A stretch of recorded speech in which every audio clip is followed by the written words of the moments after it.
everybody, my name is JoJo Siwa, and this is how it went down with my new song and music video, Karma.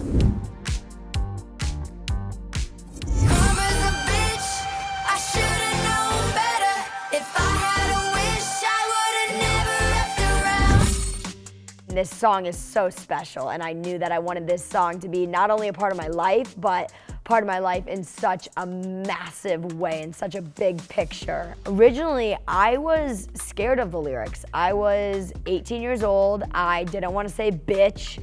I didn't want to say I was a bad girl because I wasn't a bad girl. So then we did some versions of the song. You know, we did a version where it was you were a bad girl, you did some bad things. And then we did she was a bad girl, she did some bad things. Then I was like, well, why are we making it specific to girls? They were a bad, okay, that doesn't work. We tried all the versions, and then nothing was as strong as I was a bad girl. I was a bad girl, I did some bad things.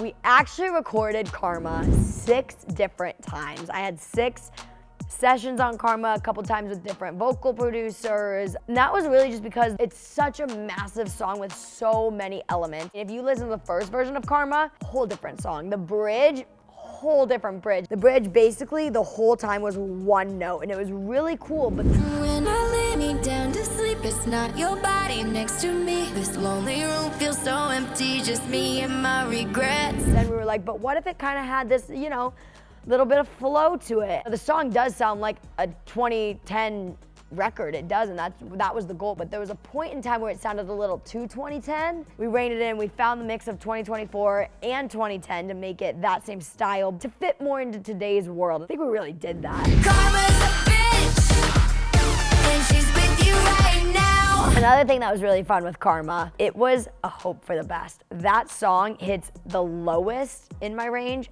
and the highest in my range. When I saw the pics of you and her, I felt the knife twist.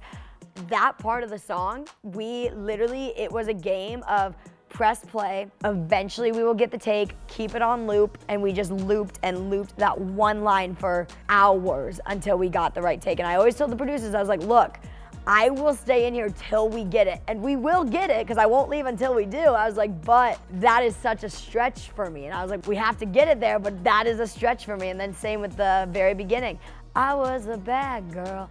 All of that is so low in my range. And so it was all over the place. The vocal sessions, the amount of times I lost my voice while recording Karma is actually crazy, but worth it. The Karma music video is actually more my baby than the Karma song itself. I am a super visual person, I'm a super visual artist. I like to make art, I like to make a vision, and I like to make it come to life. So about 2 years ago, after I recorded Karma for the first time, that's when the vision initially hit me. Originally, I wanted it to just have 2 contradicting elements, and those original elements were fire and water. And the water element stayed, of course, that's what got put out for the world to enjoy. And the fire element actually didn't leave the chat until we were on set of the music video. We invested so much into the VFX for the fire. On set, I was like, you know what?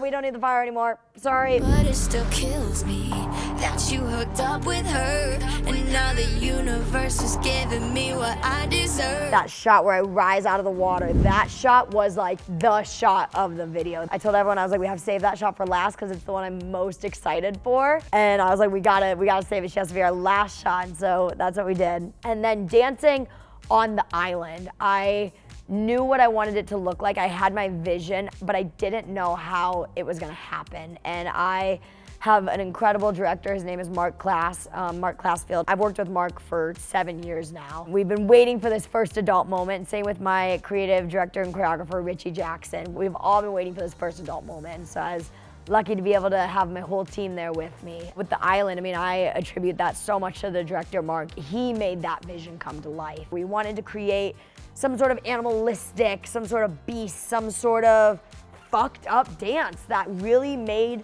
people's heads turn. I think the biggest thing about this video, I don't care if people like it, I don't care if people hate it, but I want people to turn their head at it, and I want people to notice it, and I want people to say, oh shit, she did that.